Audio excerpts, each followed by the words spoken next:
గౌరవనీయులైన గవర్నర్ గారికి అయ్యా అంటూ కూడా ఒక లేఖ రాశారు. దీని మీద సంతకాలు కూడా పెట్టారు. ఇక్కడ బైరెడ్డి సిద్ధార్థ రెడ్డితో పాటు అనంతపురం జిల్లా వైసీపీ జిల్లా అధ్యక్షులు అనంత వెంకటరామరెడ్డి గారు, మరికొంతమంది నాయకులు కూడా ఉన్నారు.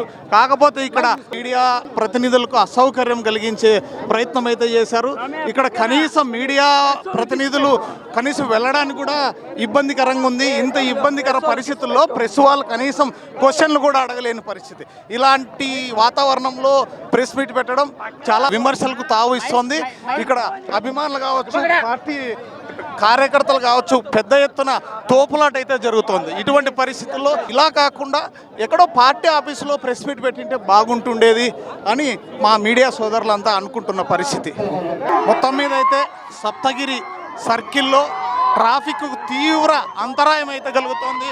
ఇంతమంది కనీసం మీడియా వాళ్ళు కూడా వెళ్ళడానికి ఈ అవకాశం కూడా లేకుండా పోయింది. ఇలాంటి పరిస్థితుల్లో మీటింగ్ పెట్టడం ఎంతవరకు కరెక్ట్? కనీసం మీడియా ప్రతినిధులు ఎవరు కూడా అక్కడికి చేరుకోలేని పరిస్థితి. ఇక్కడ ఎక్కడ చూసినా ఒకసారి మనం చూస్తున్న ఇంత క్లౌడ్ ట్రాఫిక్కి అంతరాయమే కాకుండా మీడియా ప్రతినిధులు కూడా విలేకరులు కూడా ఎవరు కూడా కనీసం వాళ్ళు స్వేచ్ఛగా 4 క్వశ్చన్లు అడగలేని పరిస్థితి నెలకొంది. ఇది పార్టీ ఆఫీస్లో పెట్టింటే బాగుండేది. ఈ నడి రోడ్లో ఈ విధంగా పెట్టి ప్రజలకు ఇబ్బంది, ట్రాఫిక్కి ఇబ్బందితో పాటు అందరికి కూడా ఇబ్బంది కలిగిస్తున్న పరిస్థితి అయితే కలిగిస్తుంది. కెమెరామెన్ చిరుతో BH రెడ్డి, మున్సిపల్ కార్యాలయం, అనంతపురం.